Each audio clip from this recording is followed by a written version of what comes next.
Aiken there. And new research has revealed critical gaps in how Australia measures domestic and family violence, with peak bodies saying the true demand for support is much higher than shown, and incomplete evidence is holding back effective decision-making when it comes to addressing the crisis. Safety Measures National Program Director Louise Sims joins us this afternoon. Louise, hello to you. How much is the demand for domestic and family violence support being underestimated? Well, look, the honest answer is that nobody knows exactly how much demand is being underestimated.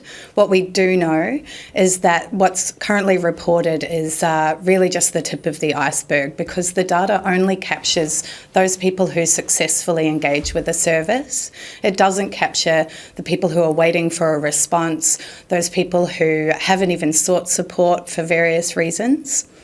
Okay, and is that consistent across the country, because we're dealing with multiple jurisdictions between the states and territories?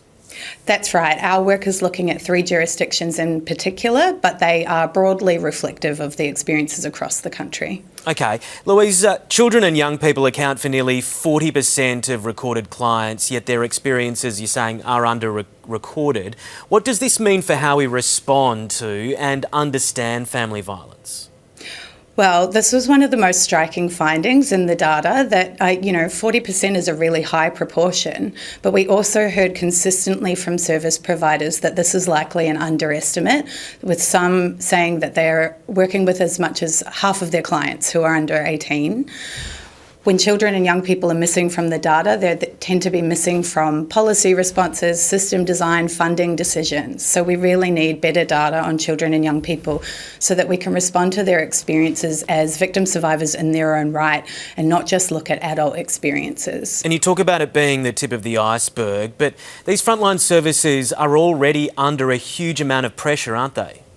Absolutely, yep, they're under really huge demand.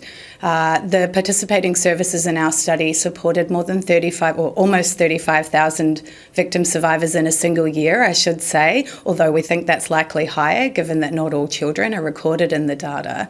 That's just across these 3 jurisdictions, and we know that workers and services are walking alongside victim survivors as they navigate incredibly complex systems, which there just isn't enough capacity for, really. And what can governments do, or what can agencies do, what can the police do? How can we fix this problem?